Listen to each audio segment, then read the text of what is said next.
A hero victorious in every battle. He's the Korean naval commander Lee Sun-shin. He built Gobuksun, a war vessel that contributed to numerous victories against the Japanese naval forces during Joseon Dynasty.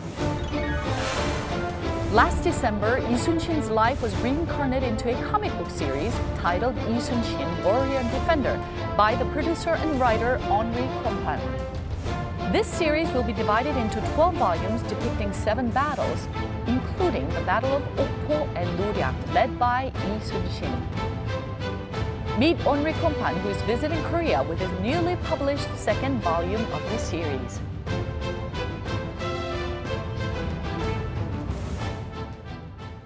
Hello and welcome to Heart. I'm Colleen Park.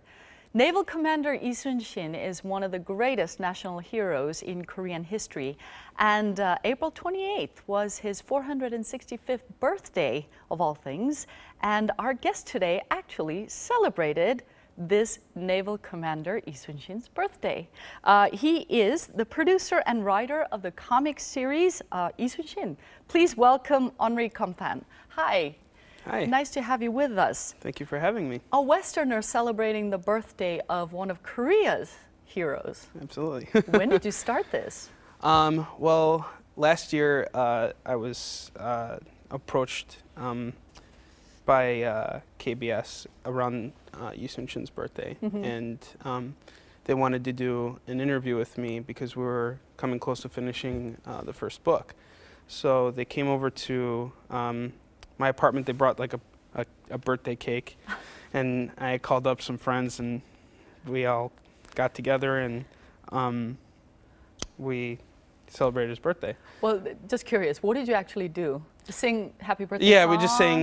we just sang a happy birthday song, and when I was in Korea in 2008, I got like a bunch of like souvenirs for myself, actually, because like, you know, I'm a big Lee Sun-shin fan, so I got a replica turtle ship and a replica Lee Sun-shin statue, and so I did my apartment up. I like made it look all cool and stuff. So, yeah. So it was actually celebrated. Well, why did you start the birthday celebration? Well, I mean, it was just sort of this year. It was I came here to celebrate Lee Sun-shin's birthday and to help promote the book.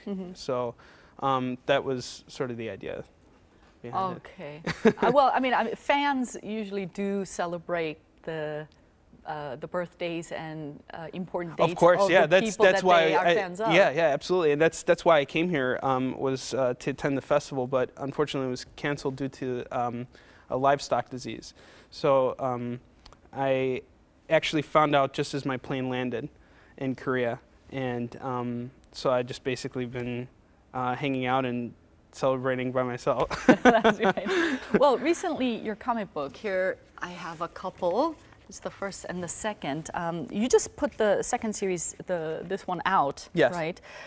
Well, this story, you're going to have 12 different, I guess, do you call them installments or 12 series or volumes? Yeah, it's a little, basically to make it simple, it's going to be divided into 3 different series. So think of it as like a trilogy. A trilogy, okay. Yeah. So the first 4 books are the first part of the trilogy. The second 4 books are the second part of the trilogy, and the last 4 books are, you know, the final part. They look great. Thank you. The story spans from 1592 to 98, 6 years. Yeah. Why this period?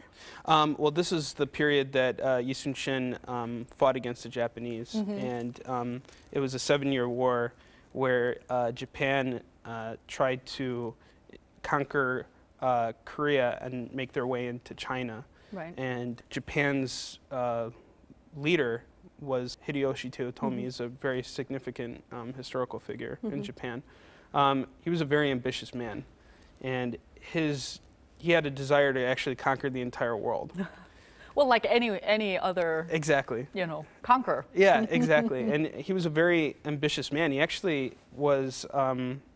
He actually started out as a peasant, and he worked his way up to becoming, like, you know, the head warlord of Japan. And his first desire was to go into Korea because their politics were very corrupted, and the king was not really aware of what was going on. So his desire was to just kind of dismantle Korea's military and everything as quickly as possible.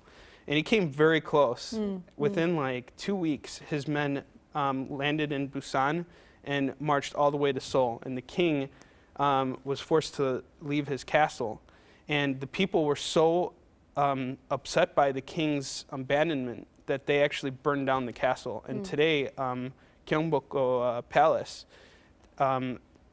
what remains is only 10% of what was once there. Right. And you know, it was just a really dark time in Korea, and Lee Soon-shin was the only hope that Korea had left, because while this was all happening, and a year prior to the war, he was made admiral, and he had been given 50 different ranks. Nobody liked him. Everybody thought he was crazy, because he had a very, he didn't play into politics. He was a very honest man, and a lot of he made a lot of powerful enemies. Okay, well, to just sum up very shortly to, let's say, to the international viewers who would not know who Lee Soon-shin was, who is he to Korea? Well, he's their greatest hero. If it wasn't for Lee Soon-shin, there's much debate on whether or not Korea would exist today.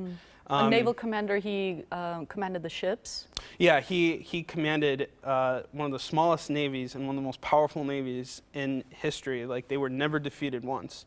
And his record is insane. Theoretically, he won 23 battles, but off the record, he may have won more. Okay. So it depends on what you call a battle. Well, your comic book, Lee Soon-shin, took about 3 years to bring out the first volume. And how did that feel when you first finished it? Well, it was really cool, because we finished the first book on the same day that Lee Soon-shin fought his first battle against the Japanese. All right. So it was just a very, I was very proud of my team. They worked extremely hard on the book. And how was it received in the States? It was received really well. The first book is really just kind of an introduction. So it's kind of hard.